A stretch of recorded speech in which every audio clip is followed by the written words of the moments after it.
আসসালামু আলাইকুম, welcome back to my channel. আজকে নিসাকে মসজিদে দিয়ে এসেছি। ওকে মসজিদে দিয়ে আসার পরে আমার বাড়িতে অনেক কাজ ছিল। আজ বাড়িতে শুধু মেয়েরা ছিলাম, তাই বাড়িতে অনেক কাজ করা হয়েছে। সবকিছু আর তো দেখাতে পারবো না, বাট আজকের মেইন ফোকাসটা ছিল হচ্ছে আমাদের ব্যাকইয়ার্ড ক্লিন করা। আপনাদেরকে তো প্রিভিয়াসলি দেখিয়েছিলাম যে আমাদের বাড়ির সামনে একটা গাছ আছে বড়। ওই গাছের থেকে অনেক পাতা ঝরেছে, সো ওগুলো প্রতিদিন ক্লিন করতে হয়। ইউজুয়ালি এই পাতাগুলো আমার বাবা ক্লিন করে, বাট আমার বাবা কাজে ছিল, সো আমি আর ভাবি এসেছি আমাদের ব্যাকইয়ার্ড ক্লিন করার জন্য। আপনাদেরকে একটা দারুণ জিনিস দেখাবো। দেখুন আমাদের পাশের বাড়ির আপু, তাদের গাছে এটা কি দেখা যাচ্ছে?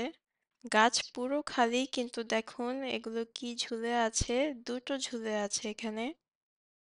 এই পাশের বাড়ির আপুদেরও সবজির গাছ আছে, সো আমাদের যখন সবজি হয় আমরা তাদেরকে দেই, আর তাদের যখন সবজি হয় তারা আমাদেরকে দেয়। পাশের বাড়ির আপুরাও বাঙালি, তারা অনেক ভালো, তাদের ফ্যামিলিও অনেক ভালো। আজ একটু বাতাস ছিল, হালকা বাতাস ছিল, আর বাহিরে অনেক গরম ছিল, তাই এভাবেই বের হয়ে গেছি। সোয়েটার দরকার পড়েনি। আর অনেক রোদ ছিল, তাই আমাদের ঠান্ডা লাগেনি। আমরা এই পাতাগুলো ক্লিন করছি, কিন্তু এগুলো গার্বেজ করব না, এগুলো হচ্ছে মাটির সাথে মিশিয়ে দেব। এইভাবে হচ্ছে সার বানানো হয়, আর আমরা এভাবে রেখে দিব ফর নেক্সট ইয়ার। যখন নেক্সট ইয়ার গাছ লাগাবো, তাহলে তখন আমাদের গাছগুলো অনেক সুন্দর হবে। তো আমরা হাতে হাতে মিলে দুইজনই ঝাড়ু দিয়ে দিচ্ছি। বাহিরের বাতাসে পাতাগুলো এক জায়গায় জমে রয়েছে, সেখান থেকে আমরা তুলে তুলে নিচ্ছি। আপনাদেরকে দেখাতে পারছি না, কিন্তু আমাদের ব্যাকইয়ার্ড আসলে অনেক বড়। ব্যাকইয়ার্ডে দুইটা স্টোরেজ রুম আছে, সো ইটস রিয়েলি বিগ। এই বাড়ি যখন কেনা হয়েছে তখন এই স্টোরেজ রুমগুলো ছিল, সো ওরা এগুলো নিয়ে যায়নি, এগুলো রেখে গিয়েছে আমাদের জন্য। আমাদের দরকারি জিনিস এখানে রেখে দিই। একটা গাছ থাকলে যা সমস্যা হয়, এই সবারই গাছ আছে কিন্তু সবার ব্যাক ইয়ার্ডে, আর আমাদের গাছ হচ্ছে ফ্রন্ট ইয়ার্ডে, মানে মেইন রাস্তার সাথে, তাই আমাদের একটু সমস্যা হয় বেশি। ফলের সময় আমাদের গাছে থেকে অনেক পাতা ঝরে, সো এই পুরো রাস্তা আমাদের গাছের পাতা দিয়ে ভরে থাকে, আর এটা অলমোস্ট প্রতিদিন ক্লিন আপ করতে হয়। আমি আজকে ক্লিন করতে না করতে আবার আগামীকাল ক্লিন করতে হবে, কারণ গাছে অনেক পাতা। আর উইন্টার চলে এসেছে, সো উইন্টার আসার আগেই আমরা ক্লিন করে নিচ্ছি সবকিছু, কারণ উইন্টারের সময় অনেক স্নো পড়বে, তখন ক্লিন করতে অনেক প্রবলেম হবে। এই পাতা ক্লিন করার সাথে সাথে আমরা সবগুলো সবজির গাছগুলো সরিয়ে নিচ্ছি সাইড বাই সাইড। আসলে প্রতিটা গাছ অনেক ভারী, এগুলো টানা যাচ্ছে না, একা একা টানা যায় না, তাই আমি আর ভাবি মিলে এগুলো টেনে এক সাইড করছি। এভাবে এক সাইড করে রাখলে হয় কি, আপনার ব্যাকইয়ার্ডটা সুন্দর দেখায় আর অনেক নিট অ্যান্ড ক্লিন দেখায়। এই মাটিগুলো আমরা ফালাবো না, কারণ নেক্সট ইয়ার যখন আমরা গাছ লাগাবো তখন এই মাটিটাই আমরা ইউজ করব। আর পুরান মাটিতে গাছ অনেক ভালো করে হয়, তাই আমরা এটাকে রেখে দিচ্ছি।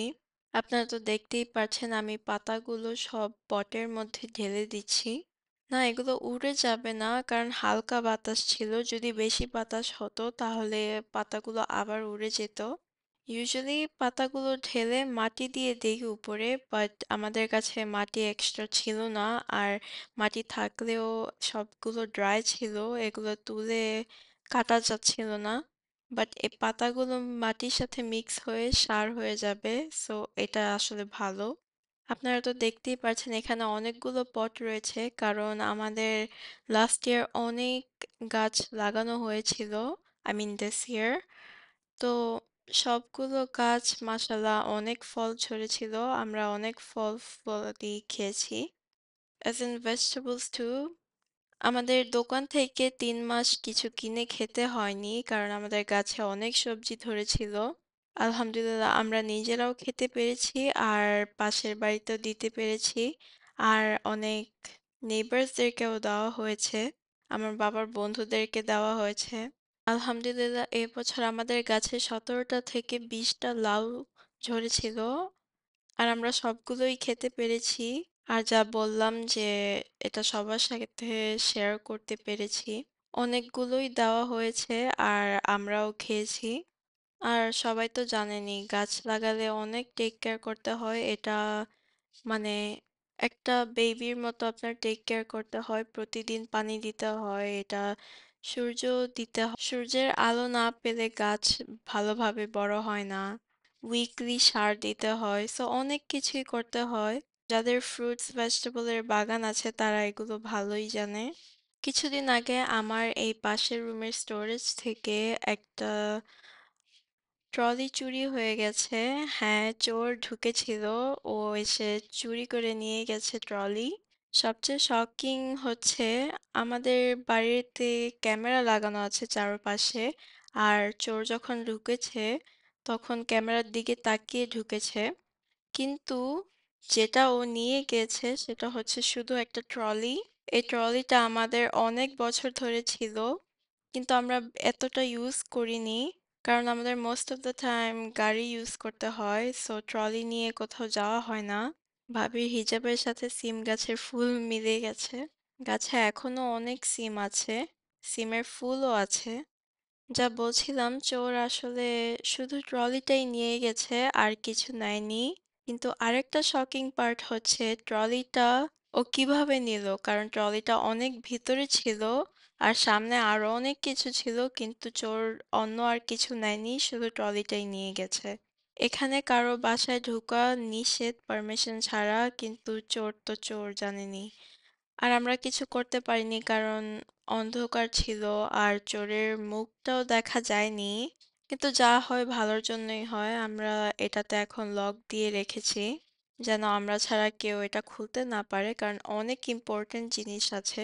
এখনো আলহামদুলিল্লাহ আমাদের কিছু গাছ বেঁচে আছে। সেটাতে এখনো ফল ধরছে, ফুল আছে। জানি না এগুলো আর বড় হবে কিনা কারণ ডিসেম্বর মাস এসে পড়েছে আর ডিসেম্বর মানে উইন্টার আর স্নো পড়া শুরু করবে বেশি দিন নাই। আমি স্নো ডের জন্য অনেক অপেক্ষা করছি কারণ স্নো আসলে অনেক সুন্দর আর যেদিন স্নো পড়ে সেদিন বের হলে আরো সুন্দর লাগে সবকিছু সাদা হয়ে থাকে। কিন্তু একটা প্রবলেম হচ্ছে স্নোগুলো আপনাদের পরিষ্কার করতে হয় আর যাদের প্রাইভেট বাসা তাদের তো নিজেরটা নিজেই পরিষ্কার করতে হয়। সো যেদিন স্নো পড়ে সেদিন আমাদের বাড়ির সবাই একসাথে বের হয়ে যায় স্নো পরিষ্কার করার জন্য। এটাতে হচ্ছে একটা মজা সবাই একসাথে স্নো ক্লিন করা আর বাচ্চারা স্নো দিয়ে খেলাধুলা করে। দেখুন আমি কতগুলো পাতা ক্লিন করে নিয়েছি তারপরও অনেক পাতা জমেছে। ভাবি আর আমি মিলে পাতাগুলো পরিষ্কার করে নিলাম কারণ পরিষ্কার না করলে অনেক পোকা থাকে আর এখানে পোকা থেকে অনেক জীবাণু থাকে আর অনেক ধরনের ইনফেকশন হতে পারে তাই ক্লিন রাখাটা অনেক দরকার। সবকিছু ক্লিন থাকলে মন অনেক শান্তি পায়।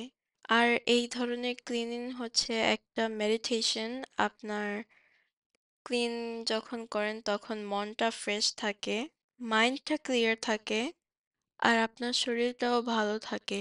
এই সবুজ সবজির গাছগুলো কিছুদিন পরে আবার ক্লিয়ার হয়ে থাকবে। এগুলো আর সবুজ থাকবে না, তখন গাছই থাকবে না। ইনশাল্লাহ আশা আছে নেক্সট ইয়ার যখন গাছ লাগাবো আপনাদেরকে সবকিছু দেখাবো। এখানে সবকিছুই আছে আর আমাদের দেশে থেকে আনাও অনেক সবজির সিডস আছে। সেগুলো আমরা লাগাবো, আপনাদেরকে সবকিছুই দেখাবো।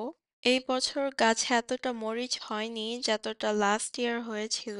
লাস্ট ইয়ার আমাদের গাছে মরিচের জন্য গাছ দেখা যায়নি, এত মরিচ হয়েছিল। আমাদের ড্রাইভওয়েটা অনেক ক্লিন ছিল তাই ঝাড়ু দিতে হয়নি। আর আমাদের ড্রাইভওয়েটা হচ্ছে আসলে শেয়ার্ড মানে পাশের বাড়ির কিছুটা জায়গা আমাদের আম ড্রাইভওয়েতে পড়ে। আমাদের তো ব্যাকইয়ার্ডটা পরিষ্কার করা হয়ে গেছে। এখন আমি আপনাদেরকে দেখাচ্ছি আমাদের ব্যাকইয়ার্ড। এটা হচ্ছে পরিষ্কার করার পরে অনেক সুন্দর দেখাচ্ছে। অনেক ক্লিন অ্যান্ড নিট দেখাচ্ছে। এটা হচ্ছে ড্রাইভওয়ে। ভাবি এখানে আমাদের ছোট কার্পেটগুলো ধুয়ে নিচ্ছে। এটা হচ্ছে আমাদের বিড়াল মোমোর রুমে থাকে। এই কার্পেটগুলো আসলে অনেক ডার্টি হয়ে গেছে তাই এগুলো পরিষ্কার করা হচ্ছে।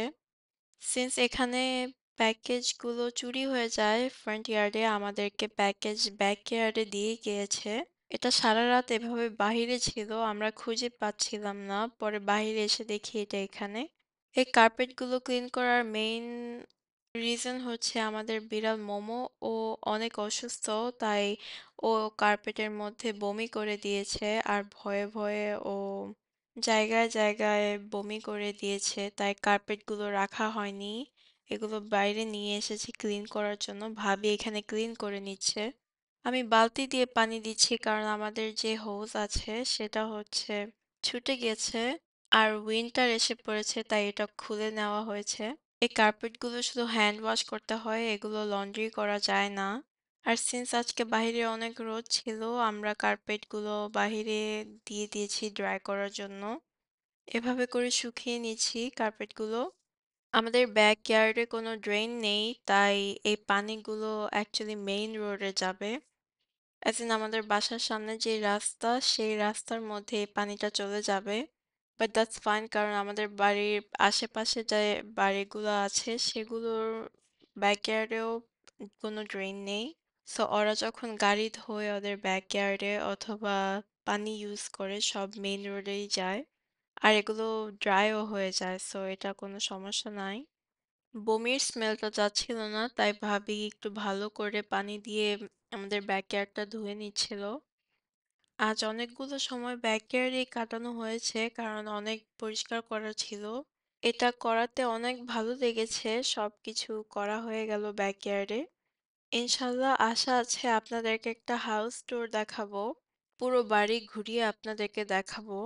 সো আপনারা যদি দেখতে চান অবশ্যই আমার চ্যানেলটি দেখবেন আর এটা বেশি করে শেয়ার করবেন। আপনারা অবশ্যই কমেন্টসে জানাবেন আপনারা যদি কিছু দেখতে চান। আমি অবশ্যই ট্রাই করব আপনাদেরকে দেখানোর। আমাদের ব্যাকইয়ার্ড থেকে সবকিছুই দেখা যায়, আশেপাশে সবকিছু। দেখুন ব্যাকইয়ার্ডটা কি পরিষ্কার দেখাচ্ছে। এটা আসলে একটা স্টেজ ছিল। এখানে ওরা আগের যারা ছিল ওরা এখানে বারবিকিউ করতো। কিন্তু আমরা বলেছি আমাদের এটা দরকার নেই। তাই ওরা সেটা তুলে নিয়ে গেছে। তাই এখন আমরা এটাতে গাছ লাগিয়েছি। আমাদের বাড়ির ব্যাকইয়ার্ড থেকে এরকম দেখা যায়। আজকের জন্য এই পর্যন্ত, আশা করি আপনাদের কাছে ভালো লেগেছে। আসসালামু আলাইকুম, আল্লাহ হাফেজ।